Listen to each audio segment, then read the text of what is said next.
आज मैं आप लोगों के बीच में एनसीईआरटी बुक से एक जबरदस्त ही टॉपिक एयर लेके आया हूं। आप बने रहिए इस वीडियो में। आप देख सकते हैं इस स्लाइड में एयर में बहुत सारे तत्व पाए जाते हैं। आप देख सकते हैं एयर में नाइट्रोजन 78% रहता है और 2 नंबर पर है ऑक्सीजन, जिसे हम प्राण वायु भी कहते हैं। फिर बात आती है कार्बन डाइऑक्साइड, जो कि है 0.03%। ये देख सकते हैं ऑर्गन है 0.93% पाया जाता है। अन्य तरह के गैस 0.04% पाया जाता है। कोई भी प्रश्न आपसे पूछा जा सकता है, इनको आप लोग नोट कीजिए। जब हम नोट करेंगे तभी नोट छापेंगे, इसलिए नोट करना जरूरी है। वायुमंडल की संरचना, वायुमंडल की संरचना में आप देख सकते हैं 1 नंबर में क्या है, क्षोभ मंडल है। पुनः क्या है, समताप मंडल है, मध्य मंडल है, और क्या है, बाह्य मंडल है और बहिर्मंडल है।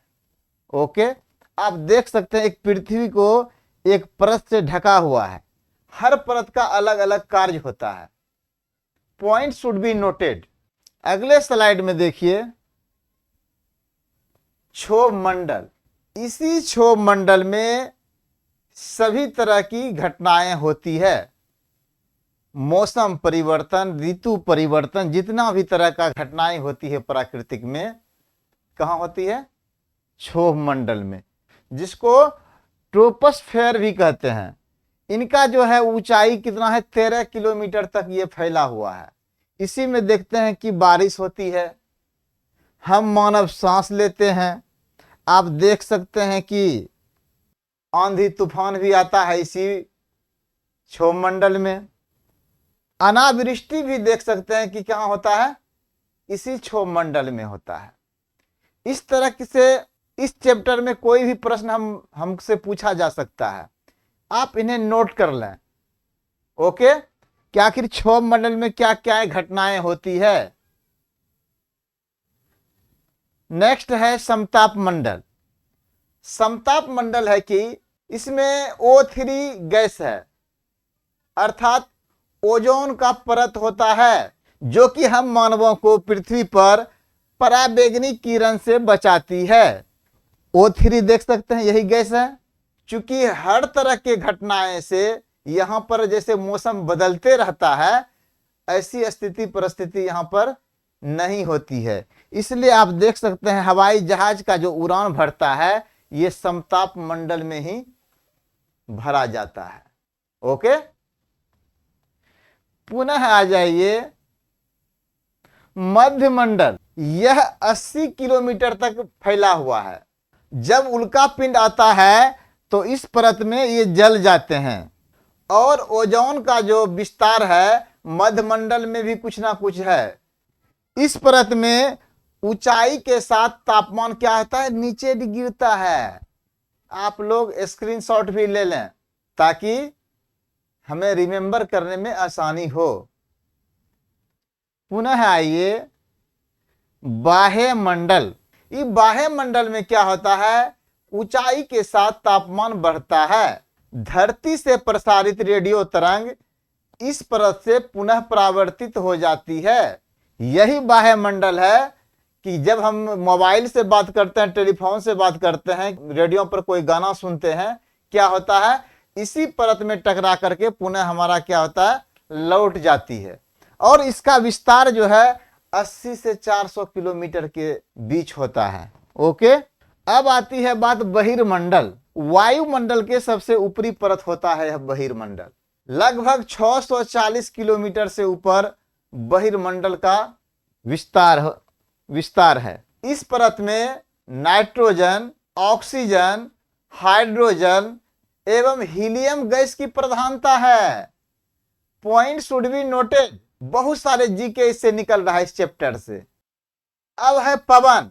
एक है अस्थाई पवन, जो कि पश्चिम पवन एवं पूर्वी पवन है।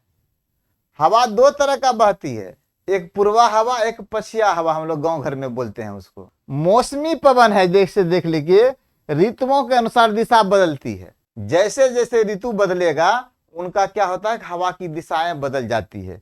जैसे भारत में मानसूनी पवन, एक मानसूनी पवन चलती है, उसके कारण क्या होता है, वर्षा आती है। ओके, फिर आती है स्थानीय पवन। ये पवन किसी छोटे से क्षेत्र में दिन के किसी विशेष समय में चलती है। ये पवन हमेशा नहीं चलती है। जैसे ग्रीष्म ऋतु में एक स्थानीय पवन है लू, ठंड के मौसम में देखते हैं कि एक स्थानीय पवन है अल नीनो, जिसके कारण क्या होता है, मौसम और सर्द हो जाता है। गर्मी में क्या होता है कि लू चलने के कारण बहुत सारे आदमी हीट स्ट्रोक के शिकार हो जाते हैं। नेक्स्ट, अब है तापमान, टेम्परेचर। टेम्परेचर को नापने के लिए थर्मामीटर का यूज किया जाता है। आप देख सकते हैं यही थर्मामीटर है। वर्षा को नापने के लिए हम लोग क्या करते हैं, रेन गेज का उपयोग करते हैं। देख लीजिए रेन गेज है, रेन गेज। और वायुमंडलीय दाब को नापने के लिए हम मानव बैरोमीटर का प्रयोग करते हैं। ये देख सकते हैं, ये क्या है, बैरोमीटर है।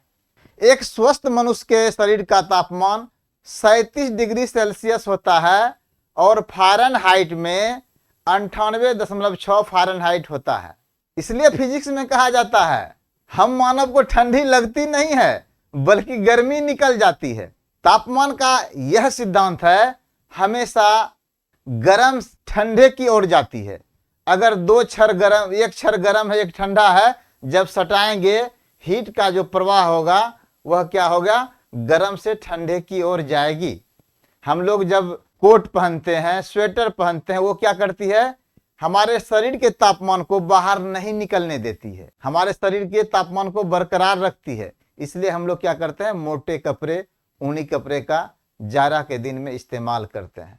आप हमारे चैनल से जुड़े हुए रहिए। सक्षमता के साथ साथ प्रत्येक प्रतियोगी परीक्षा के लिए यह टॉपिक बहुत ही जरूरी है। आपसे मिलकर बहुत अच्छा लगा। अगर हमारा पढ़ाने का स्टाइल, कंटेंट अच्छा लगता है, कृपा कर आप लोग हमारे चैनल को सब्सक्राइब, लाइक और शेयर करें। बहुत बहुत धन्यवाद।